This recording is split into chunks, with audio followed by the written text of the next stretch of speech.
Hey guys, welcome back. We are on number 9 of the 10 Commandments. And we find the number 9th one in Exodus chapter 20, verse 16. It says, "You shall not bear false witness against your neighbor." Some people call this bearing false witness lying. And you've heard the liar, liar, you can finish it, pants on fire. And we see that how lying and deceit and bearing false witness or false testimony against someone else can have a negative effect on others. And so I think we should realize what we're saying. We should be speaking truth. There's a few verses in the book of Psalms and Proverbs I want to read quickly that just give us this overview that lying or deceit or bearing false witness is not a positive thing. You don't have to go to each one, but I'm going to read them here back to back. Psalms 32:2, it says, "Blessed is the man to whom the Lord does not impute iniquity, and in whose spirit there is no deceit." Blessed are you if you don't have deceit or bearing false witness, lying in your life. Psalms 34:13 says, "Keep your tongue from evil," what? Your tongue, "and your lips from speaking deceit." Psalms 43:1, it says, "Vindicate me, O God, and plead my cause against an ungodly nation. Oh, deliver me from the deceitful and the unjust man." There are people oftentimes that are against us, and they will use deceit, lying, or bearing false witness against us to paint us in a bad light. Proverbs 14:25 says, "A true witness delivers souls," or frees them. But, this word that comes up over and over, "a deceitful witness speaks lies." Proverbs 17:20, "He who has a deceitful heart finds no good, and he who has a perverse tongue falls into evil." This is something that is not good in our lives. There's a story in the Bible that I would like to go through. It's actually two stories of the same character, and we see here how lying or deceit or bearing false witness is not a positive thing. It's this slippery road that we go down that causes harm. And you've probably seen it in your own life. You have this one little white lie that you tell, and you have to tell another one, and another one, and bigger, and soon you've dug yourself a big hole. So we find this story in Genesis chapter 12 and verse 1. "Now the Lord said to Abram," and you probably know him as Abraham, "Get out of your country, from your family, from your father's house, to a land I will show you. I will make you a great nation. I will bless you and make your name great, and you shall be a blessing. I will bless those who bless you, and I will curse those who curse you. And in you all the families of the earth shall be blessed." We know this as the promise or the covenant with Abraham, that God was going to bless him. And in this, he tells him to go to another place and that he's going to be with him. So keep that in your head. So what does Abraham do? He departed as the Lord had spoken to him, and Lot went with him. And Abraham was 75 years old when he departed from Haran. Wow, that's old to go on a move. Then Abraham took Sarai his wife, and Lot his brother's son, and all their possessions and they had gathered, and the people whom they had acquired in Haran. And they departed to go to the land of Canaan. So they came to the land of Canaan, and Abraham passed through the land to the place of Shechem as far as the terebinth tree of Moreh. And the Canaanites were then in the land. And then the Lord appeared to Abram again and said, "To your descendants I will give this land." He gives them this promise again that he's going to be with him. And there he built an altar to the Lord who had appeared to him. And he moved from there to the mountain of the east of Bethel, and pitched a tent with Bethel on the west and Ai on the east. And there he built an altar to the Lord, and called the called in the name of the Lord. So Abram journeyed, going on still toward the south. All right, we see Abraham coming into Canaan as God promised him and saying that God is going to bless him. So he goes forth in faith. But the story gets thicker. There's more to this story. Verse 10, it says, now there was a famine in the land. And Abram saying, wow, there's a famine. I thought God sent this to this place and providing for us. Well, so he goes. Abraham went down to Egypt to dwell there, for the famine was severe in the land. It's not the only time that people go to Egypt to get away from famine. And it came to pass, when he was close to entering Egypt, that he said to Sarai his wife, I indeed know that you are a woman of beautiful countenance.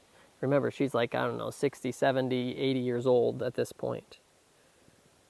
Therefore it will happen, when the Egyptians see you, that they will say, this is his wife, and they will kill me, but they will let you live.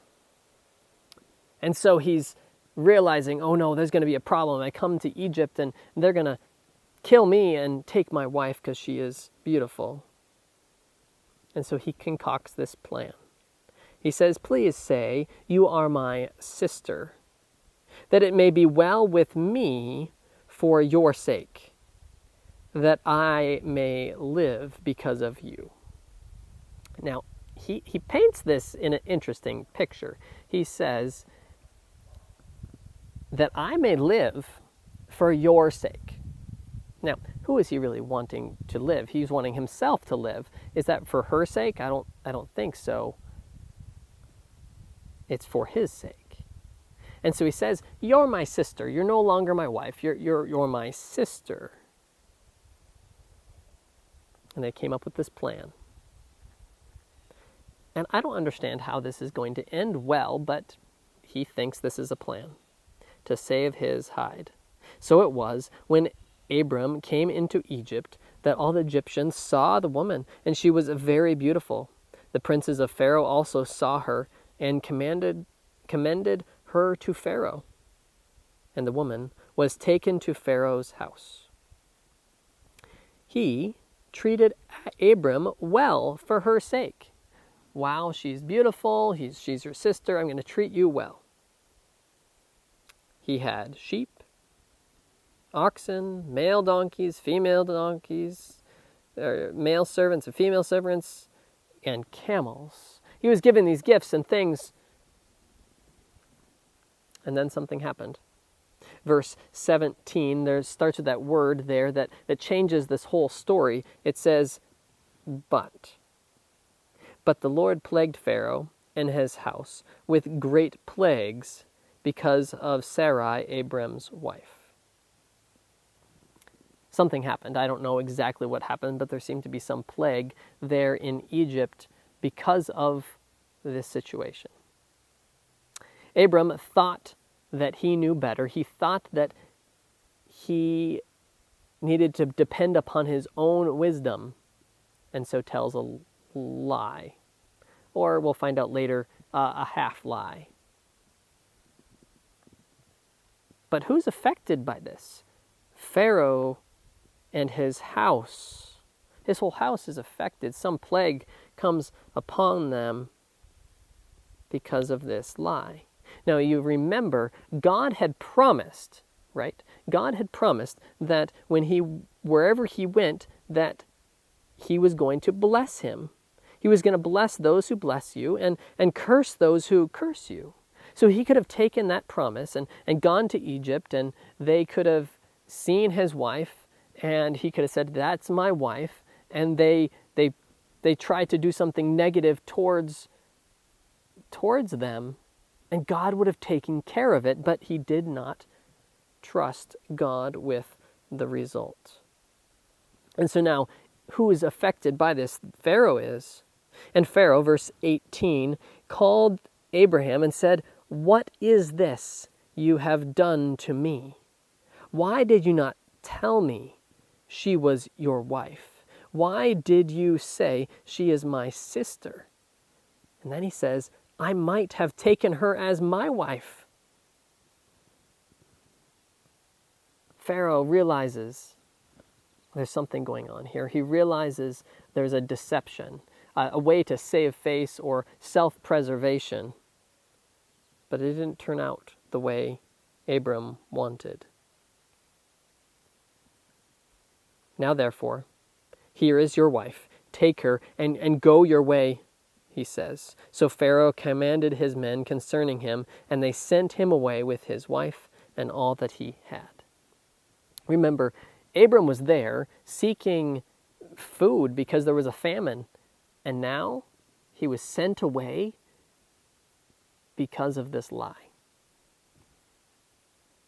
Guys, it's not worth it. And you would think Abram would learn from this. He would learn. But in chapter 20, where we're going next, several years down the road, we see it happening again.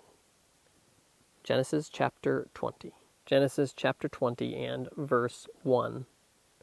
And Abraham journeyed from there to the south and dwelt between Kadesh and Shur and stayed in Gerar. Now Abraham, his name had been changed. This is 20 some years down the road. And now Abraham said of Sarah, his wife, going to this other place, she is my sister. You would think that he would have learned from this from the last time. Sometimes we keep digging deeper, digging our heels in, thinking that this is going to solve the problem.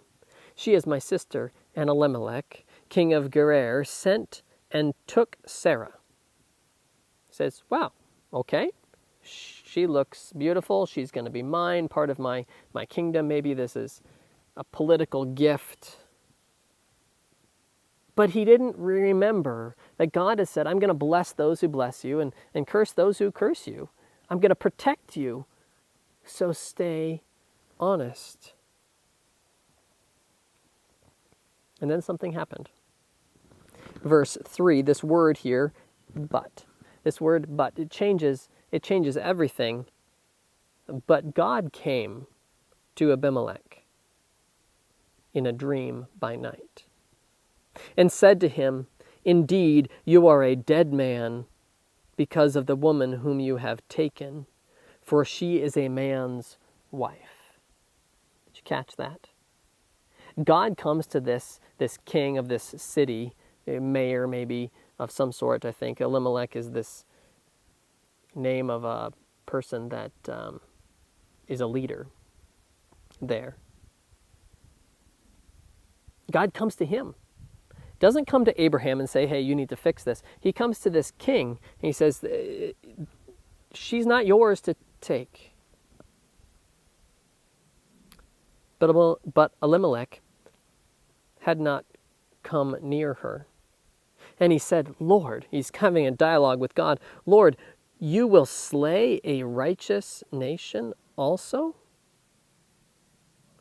But he did not say to me, she is my sister. Did she not say to me, she is my sister? And she, even herself, said, he is my brother. In the integrity of my heart and innocence of my hands, I have done this. And so Elimelech is saying, hey, I didn't know. They knew. I didn't know. And God said to him, yes, I know that you did this in the integrity of your heart. Did you get that? God sees the integrity of our heart. For I also withheld you from sinning against me.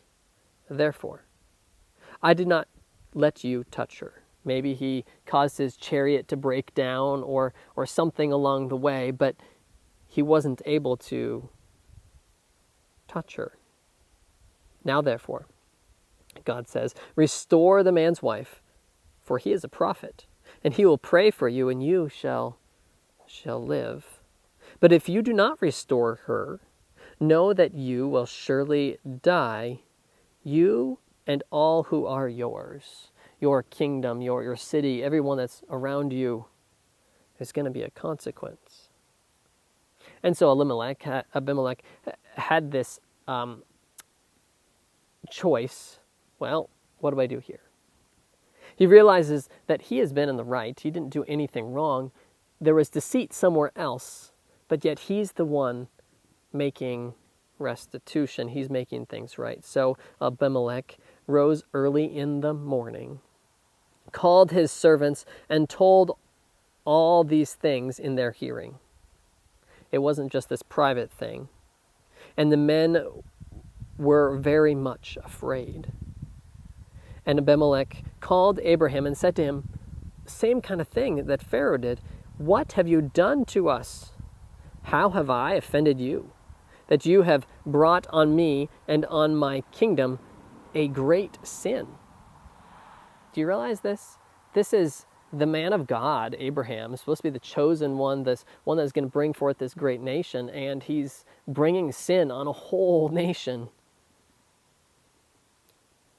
Goes on to say, you have done deeds to me that ought not to be done. Then Abimelech said to Abraham, what did you have in view that you have done this thing? What was your plan? I mean, was I to take her as my wife, he says, and what was your plan? You would just lose your wife? Just to save face? It would have been better to let God take care of the results. And so he's saying, why have you done this to me? And Abraham, I'm sure, is revisiting what he had done with Pharaoh. He says, because I thought, right? I thought, depending on our own self, surely the fear of the Lord, or the fear of God is not in this place, and they will kill me on account of my wife. He looks at, says, this nation, this kingdom, it isn't a godly place. They don't fear God, and so they're not going to respect the sanctity of our marriage. And so he says, well, I don't want myself to be killed. Again, protecting his own self. He says, they will kill me on account of my wife. And then he goes on to say, kind of digging in a little deeper, he says, but indeed, she is truly my sister. She is the daughter of my father, but not the daughter of my mother, and she became my wife. This is back when the genetics weren't an issue there as much. So he was telling the truth. She is my sister, but she was also his wife. And so we see here the danger of telling half-truths.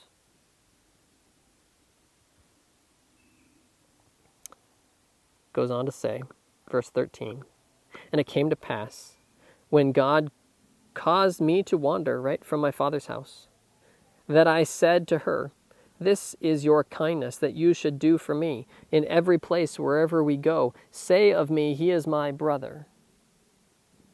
I don't understand this. What are you thinking, Abraham? Then Abimelech took sheep, oxen, and male and female servants, and gave them to Abraham. And he restored Sarah, to his wife, to him. And Abimelech said, see, my land is before you. Dwell where it pleases you.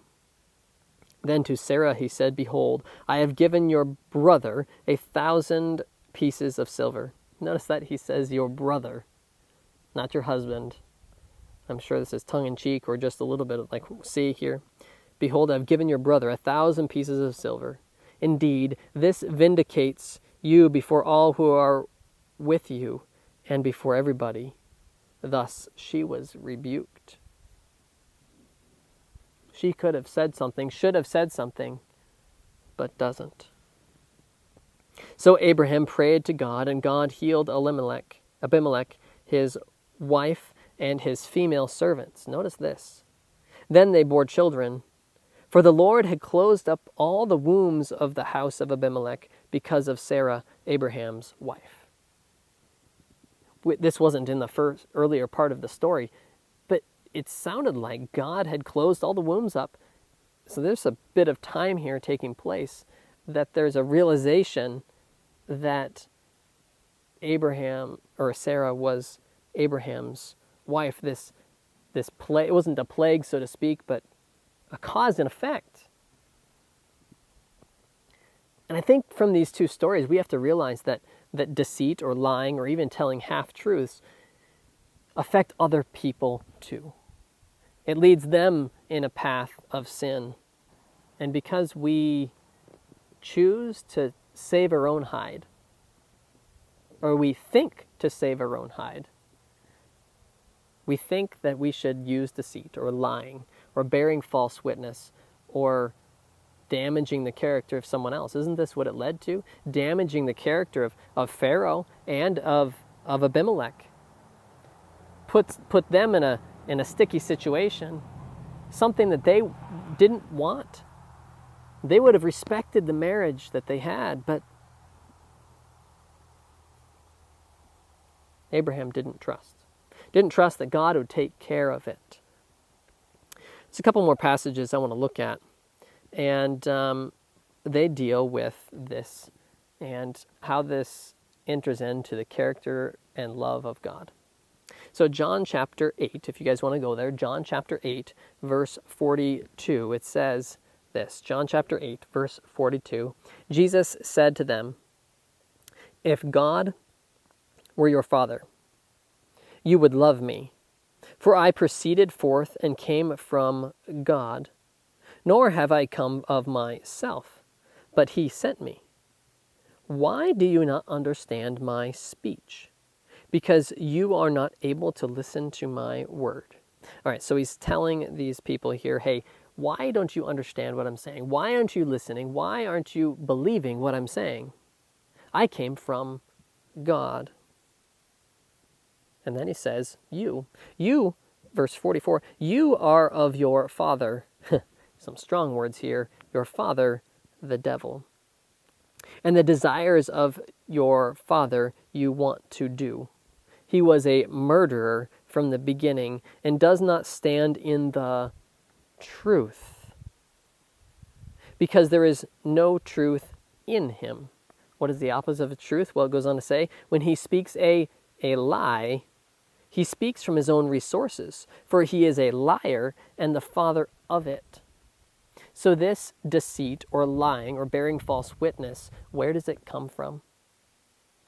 It comes from Satan. He was trying to destroy the character of God, and so he tells these half-truths or these deceptions or distortions of who God is. And he was the father of lies. Verse 45, it says, "But because I tell the truth." Where does the truth come from? Truth comes from Jesus, guys. This is who he is. He says, because I tell the truth, you do not believe me. And sometimes we'll tell the truth and people won't believe, but we need to leave those results to God, unlike Abraham did. Because I tell the truth, you do not believe me. Which of you convicts me of sin? If I tell the truth, why do you not believe me? He who is of God hears God's words. Therefore, you do not hear, because you are not of God. He says there, the words I'm speaking are truth. They're coming from God, but you don't want to hear the things of God. They're like hurtful to you. You don't hear them at all because you're listening to the words of the devil. He's the father of lies. Don't listen. And Jesus says, don't listen to him. There's another passage in James that talks about this truth and lying. James chapter 3 and verse 13. James 3 and verse 13, it says, "Who is wise and understanding among you?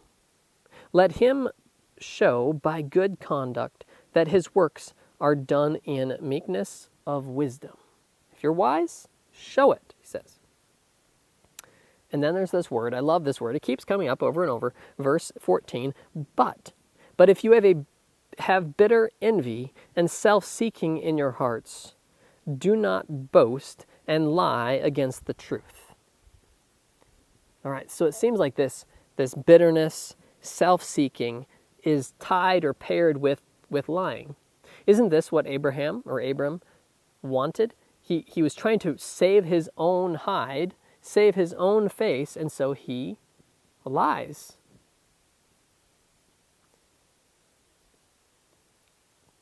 Verse 15. This wisdom does not descend from above, the lying against the truth, but is earthly, sensual, demonic, and where envy and self-seeking exist, catch this, where envy and self-seeking exist, what is motivating lies? Isn't it oftentimes envy and self-seeking? Where envy and self-seeking exist, confusion and every evil thing are there. Guys, there's cause and effect. And when we bear false witness against someone else, distort truth, or tell a half a lie, this is what oftentimes happens. Goes on to say, verse 17, but, you don't have to stay there, but the wisdom that is from above is first pure, then peaceable, gentle, willing to yield, full of mercy and good fruits, without partiality and without hypocrisy. Now the fruit of righteousness is sown in peace by those who make peace. When we lie or bear false witness or distort the truth, it doesn't result in good for others. But when we use the good fruits of the Spirit that we talked about several weeks ago, months ago now, good things come from that. There's one last passage I want to look at. It's in the book of 1 John. 1 John chapter 1 and verse 5. 1 John chapter 1 verse 5. It says this. This is the message which we have heard from him and declare to you, that God is light, and in him is no darkness at all. Where's the light found? It's found in God, which means where is the truth at? It's in God. And where are the lies? Well, at the father of lies, with Satan. It goes on to say, if we say that we have fellowship with him, Christ, and walk in darkness, it says here, we lie. We bear false witness. We lie and do not practice the truth. Did you catch that? The 9th commandment isn't just thou shalt not lie. It's bearing a false witness of who Christ is. If we say that we have fellowship with him, Christ, and walk in darkness, we lie and do not practice the truth. It hurts the truth. But God doesn't want us to stay there. It says this, but, verse 7, if we walk in the light, as he is in the light, we have fellowship with one another, and the blood of Jesus Christ, his Son, cleanses us from all sin. Guys, have we sometimes in our past, in our life, made mistakes? Have we been like Abraham, going and trying to save our own hide and distorting truth? We may have. I know I have. But God doesn't want us to stay there. He says, come where the light is and walk in that light where he is in the light. Guys, walk where Jesus is. Walk where the truth is. There's a passage, I guess not a passage, but there's an author that talks about this lying and deceit. I want to read it here for you. It's a quote I found. An intention to deceive is what constitutes falsehood. By a glance of the eye, a motion of the hand, and the expression of the countenance, a falsehood may be told as effectually as by words. Even the statement of facts in such a manner as to mislead is falsehood. Every effort to injure our neighbor's reputation by misrepresentation, slander, or tale-bearing is the intentional suppression of the truth by which injury may result to others is a violation of the 9th commandment. I mean, that kind of sums up this whole thing. It's not just the words we say. It can be how we look. It can be giving a partial truth, or even giving truth in such a way as to distort or to hurt. But guys, God has called us, just like He has called Abraham. He says, I will bless you. I will make your name great. You shall be a blessing. And then He says, I will bless those who bless you, and I will curse those who curse you. There's a blessing, there's a promise there that God's going to take care of us. And so we don't need to lie to save our own hide. We can use truth, and God's going to take care of it. And so, as we look at this 9th commandment, we see the character of God. He stands for truth, and we should too. Let's walk with Him, shall we? God, I want to thank You for life. I want to thank You for giving us this commandment that shows who You are, that You're a God of truth, that Your words are sure and they stand firm. And You've told us that we don't have to lie or bear false witness, that You're going to take care of us. When we're in a situation where we think we need to lie, You're going to be there and You're going to say, hey, speak truth. Leave the results up to Me. And I pray that prayer for all of us, that we will see Your character as truth, and we will want to follow that and stand in the light. In Your name, amen. Hey guys, thanks for being with me. Next week we'll be on number 10, our final one. Have a blessed week.